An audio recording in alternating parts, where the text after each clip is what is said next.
처음에는 단순히 이상한 사람이라고 생각했어요.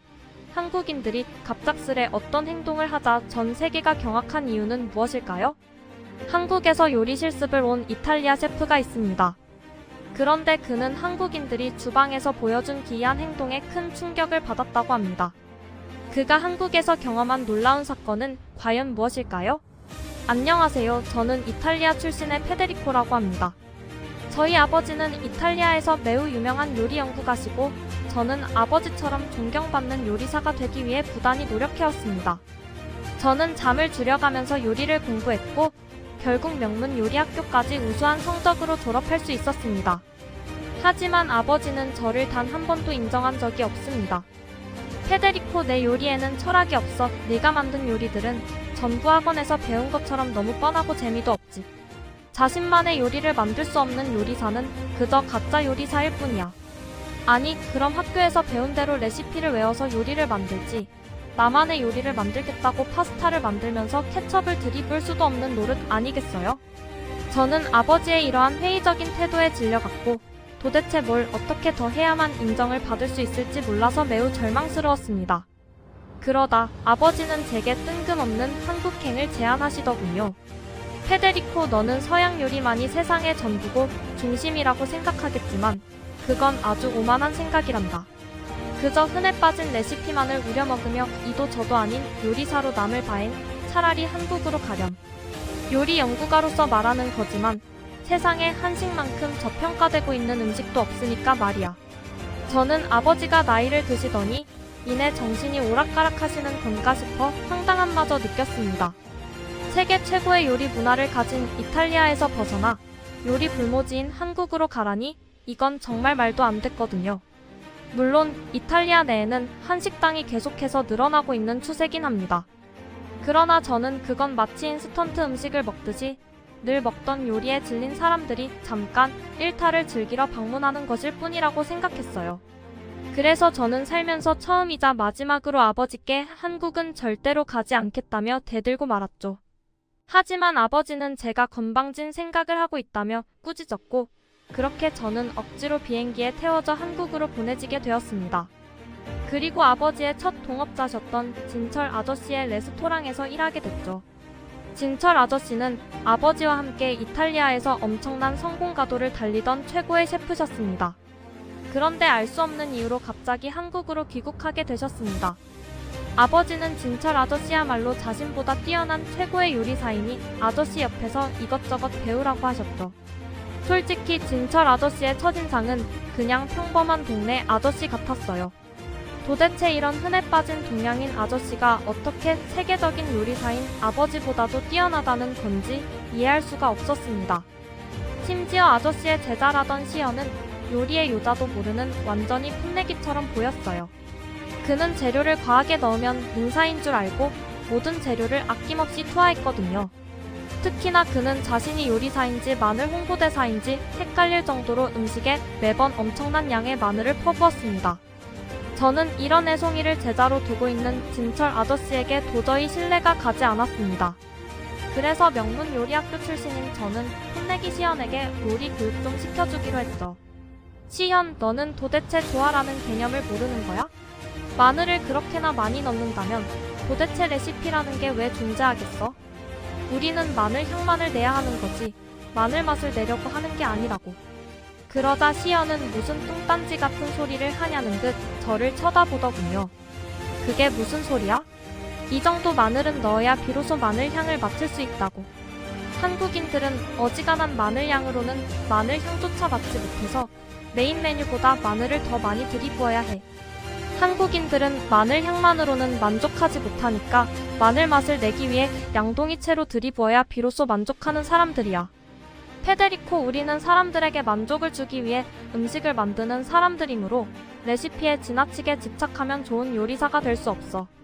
저는 그의 마지막 말에 아버지의 조언이 떠올라 순간적인 분노가 치밀어 올랐고 그렇게 시연과 고성을 오가면서 말다툼을 벌이게 되었습니다. 저희는 결국 몸싸움으로 번지기 직전에 싸움을 그만두게 되었습니다. 시연은 동양인이 맞나 싶을 정도로 덩치도 크고 키도 엄청나게 컸기에 솔직히 싸우면 제가 반드시 질 것 같았거든요. 저는 제가 겁을 먹고 먼저 물러섰다는 사실에 남자로서 엄청난 수치심이 들었습니다.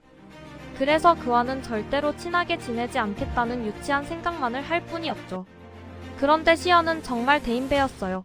그는 제게 먼저 화해의 손길을 내밀며 자신이 사과의 의미로 요리와 술을 대접하겠다고까지 말해왔거든요. 저는 그의 넓은 아량의 이유 모를 부끄러움이 들었고 그렇게 그의 제안을 받아들이게 됩니다. 저희는 레스토랑 마감을 마치고 밤늦은 시간에 단둘이 식사를 하기로 했습니다. 시연은 요리가 다 되면 부르겠다며 편하게 쉬고 있으라고 했고 저는 직원 휴게실에 누워 이런저런 생각에 잠겼어요. 그리고 아무리 생각해도 시연과의 싸움은 이를 크게 키운 제 탓인 것 같아서 미안한 마음에 시연을 도와주려고 주방으로 향했죠. 그런데 저는 주방에서 정말 충격적인 장면을 목격하고 말았습니다. 왜냐하면 그렇게나 사람 좋은 척하는 미소로 제게 악수를 건네던 시연은 요리에 엄청난 양의 마늘을 쏟아붓고 있었거든요. 이건 아무리 봐도 요리가 아니었고 저는 시연이 화해를 핑계로 제게 복수를 하려는 것임을 직감했습니다. 생각해보세요. 피자에 치즈 토핑을 10배로 넣는다면 그걸 어떻게 피자라고 부를 수 있겠어요? 그건 피자 맛이 나는 치즈쯤으로 불려야 할 것입니다. 심지어 시연이 만들고 있던 요리는 라자냐와 피자로 이건 전부 이탈리아 음식이기에 저는 이 요리들은 마늘을 그렇게 많이 넣을 필요가 없다는 것을 누구보다 잘 알고 있죠. 아무리 생각해도 시연은 저와 화해하는 척하면서 마늘이 폭탄처럼 들어간 요리로 제 미각을 상실시키려는 목적이 있는 것 같았습니다. 저는 엄청난 배신감을 느끼며 완성된 요리를 가지고 나오는 시연을 치를 떨며 노려볼 뿐이었죠. 그런데 뭔가 이상했어요. 그가 준비한 요리의 냄새는 상상 이상으로 좋았거든요. 심지어 시연은 아무렇지도 않게 먼저 요리를 시식하는 거 아니겠어요? 그가 저를 안심시키기 위해 자신의 혀까지 희생했을 리는 없고 저는 매우 황당한 마음에 일단 그의 요리를 도전해보기로 했습니다. 그리고 시연의 요리는 제가 이탈리아에서 먹어본 정석적인 요리들보다 훨씬 맛있다는 것을 단번에 느낄 수 있었죠. 물론 마늘을 너무 많이 넣은 탓에 맛의 균형은 약간 깨져 있긴 했습니다. 하지만 음식의 맛이나 수준은 정말 최고였고 저는 레시피에서 조금 벗어난 것만으로도 이렇게 훌륭한 요리를 만들 수 있구나 싶어서 혀를 내두를 수밖에 없었죠. 그리고 아버지가 왜 저를 한국으로 보냈는지도 이해할 수 있었습니다. 한국인들은 그들만의 요리 특색과 정체성을 유지하면서도 새로운 맛을 개발하는 놀라운 특징을 가지고 있었고 이들의 요리는 지금도 계속해서 발전하고 있는 듯 보였거든요. 그렇게 저는 레시피를 뛰어넘는 요리를 만들어내는 한국의 깊은 인상을 받았고 이곳에서 겸허한 자세로 요리를 배워서 한국인들처럼 나만이 할 수 있는 요리를 만들어 보기로 했습니다. 일단 한국인들은 식재료를 구매할 때도 매우 특이한 모습을 보여줬어요. 이들은 그 어떤 재료보다 마늘을 가장 많이 구매했거든요. 한 번은 납품업체의 장기 휴무로 근처 마트에서 마늘을 구매해온 적도 있었는데 저는 이때의 경험을 절대로 잊지 못합니다. 일단 마트에는 살면서 단 한 번도 본 적 없는 정체불명의 로봇이 통로를 돌아다니고 있었는데요. 그런데 시연은 그 로봇에게 접근하더니 능숙한 솜씨로 뭔가를 입력하는 거 아니겠어요? 놀랍게도 로봇은 저희에게 따라오라는 듯 앞장서서 어디론가로 이동하기 시작했어요. 그리고 그렇게 도착한 곳에는 마늘을 판매하는 코너가 나오더라고요. 저는 이게 대체 무슨 상황인가 싶어 벙쪄있을 뿐이었는데 시연은 너무나도 태연한 얼굴로 입을 열기 시작했어요. 한국 마트에는 상품이 어디에 있는지 찾아주는 전용 로봇이 존재하거든. 아무래도 대형 마트는 한 주에도 몇 번씩 진열 상품이 바뀌다 보니 매번 상품이 어디에 있는지 찾기 힘들잖아. 그랬습니다. 한국의 마트에는 구매하려는 상품을 입력하면 상품의 위치를 약도로 전송해 주거나 로봇이 직접 상품 매대로 데려다 주기까지 하는 놀라운 기술이 구비되어 있던 것이죠. 저는 한국의 놀라운 첨단 기술에 혀를 내두를 수밖에 없었는데 이탈리아에서는 아무리 미로 같고 복잡한 대형마트라도 항상 혼자 힘으로 물건을 찾아야 하거든요. 직원에게 물어본다고 해도 이탈리아의 불친절한 마트 직원들은 그저 나는 정리 담당인데 왜 나한테 물어보는 건가요? 질문은 다른 직원에게 가서 해요라며 소리를 질러댈 뿐이고 놀랍게도 모든 직원들이 자신은 정리 담당이라며 대답을 거부해버리곤 합니다. 하지만 한국 마트에서는 직원에게 물어볼 필요조차 없다는 점이 너무나도 부러웠어요. 그러나 놀라운 점은 여기서 끝이 아니었어요. 시연은 마늘의 상태만 보고 이 마늘이 언제 재배되었는지 짐작해서 더 먼 쪽이 가깝게 예측한 쪽에게 밥을 사주는 내기를 하자고 제안했거든요. 아니, 내기는 좋지만 도대체 그러한 정보는 어떻게 확인하려고 한단 말인가요? 저는 그가 쓸데없는 제안을 한다고 생각할 뿐이었습니다. 그런데 마늘 이름표 한편에는 웬 QR코드가 존재했고 시연이 휴대폰으로 QR코드를 스캔하니 정말로 마늘이 언제 어디서 재배되었는지 소비기한은 언제까지인지에 대한 정보가 전부 나오는 거 아니겠어요? 저는 한국의 이러한 믿기지 않는 시스템에 두 눈이 휘둥그레질 수밖에 없었습니다. 한국인들은 이런 최첨단 인프라가 상용화된 국가에서 살고 있다 보니 모든 상품을 잘 따져보고 현명하게 구매할 수 있겠구나 싶어서 엄청난 부러움이 들었죠. 이탈리아에서는 원산지나 소비기한을 속이고 팔아도 사실상 어떠한 처벌도 받지 않는 참담한 상황이고 형편없는 인프라 때문에 소비자들이 정확한 정보들을 얻기란 거의 불가능하거든요. 뭐 사실 그때는 이러한 것들이 그다지 중요한 게 아니었지만 말입니다. 시연은 저보다 더 근접한 날짜를 맞춰버렸고 저는 그에게 밥을 사줘야 할 위기에 처해버렸거든요. 그래서 저는 이탈리아 사람이므로 한국어로 된 정보를 이해할 수 없다는 핑계를 댔습니다. 숫자는 한국어가 아니었음에도 말이죠. 그런데 시연은 그런 저를 보고 여유있게 웃어 보이더니 언어 선택란에 이탈리아를 입력했는데요. 그러자 마늘에 대한 모든 정보는 이탈리아어로 번역되더군요. 심지어 원화가 이탈리아 화폐 단위인 유로화로 자동으로 변환되기까지 했죠. 저는 한국에 이런 말도 안 되는 기술에 머리가 어지러워짐을 느꼈고 이탈리아인들은 한국에 비한다면 그저 비문명인의 생활을 하고 있을 뿐이라는 생각마저 들었습니다. 그렇게 저는 어쩔 수 없이 시연에게 밥을 사주기로 약속할 수밖에 없었고 한국의 놀라운 기술 덕분에 마트에서만큼은 서로의 부족한 영어 실력 때문에 잘못된 정보를 얻지 않고 장을 볼 수 있었습니다. 그리고 한국 마트는 일정 금액 이상 구매하면 물건을 집으로 배송까지 해주는 편리한 시스템을 갖추고 있었습니다. 이러한 배송은 당일 배송에다가 배송받을 시간까지 지정할 수 있어서 저희는 무거운 마늘을 굳이 짊어지고 갈 필요도 없었죠.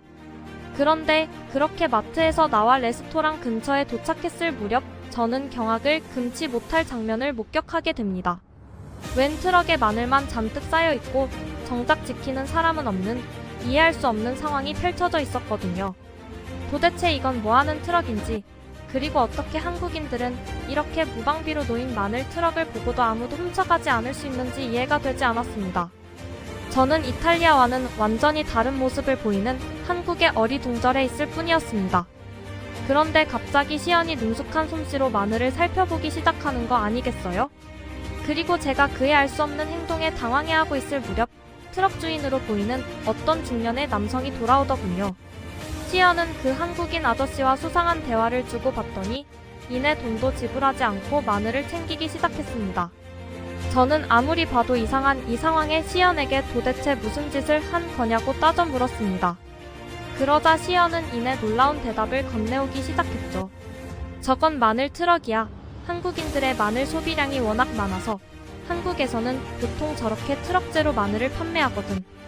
그리고 아저씨는 잠시 화장실에 다녀오셨다고 했는데 한국인들은 어떠한 상황이 닥치더라도 남의 물건을 훔치지 않기 때문에 이렇게 물건만 놓여있고 주인은 없는 상황을 자주 볼 수 있지. 저는 한국에서만 볼 수 있는 이러한 특별한 모습에 화들짝 놀라면서도 그렇다면 왜 돈도 내지 않고 마늘을 가져온 거냐고 물어봤습니다. 그러자 시연은 별걸 다 물어본다는 듯 픽 웃더니 이내 상상치도 못한 답변을 건네오더라고요. 이 아저씨가 판매하는 마늘이 향이 세고 맛도 강하거든. 그래서 알리오 올리오 파스타와 같이 마늘이 주된 재료로 사용되는 요리에는 이곳의 마늘을 사용하곤 해. 당연히 자주 구매하니까 아저씨에게 선결제를 해놓고 매주 마늘을 받아가고 있지. 아니, 마늘을 그렇게나 쏟아부어 놓고도 주된 재료가 아니었다니. 그리고 저 한국인 아저씨가 돈만 받고 다시는 오지 않으면 어쩌려고 선결제를 해놓는단 말인가요? 저는 수준 높은 국민성이 필수적인 이러한 한국만의 문화에 정말 경악할 수밖에 없었고 한편으로는 아름다운 문화를 유지하는 한국인들이 대단해 보이기도 했어요.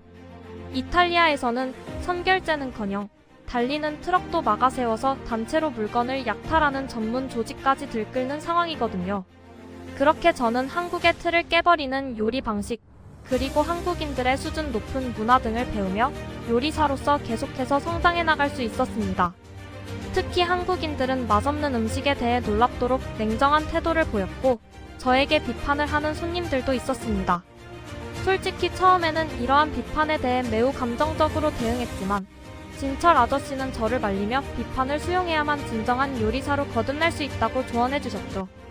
그렇게 저는 아저씨 밑에서 비판을 겸허히 받아들이는 자세를 키우게 되었고 결국 이러한 건설적인 비판은 오히려 제 요리를 발전시키는 데 도움을 줘서 제가 더 성장할 수 있게 만들었습니다.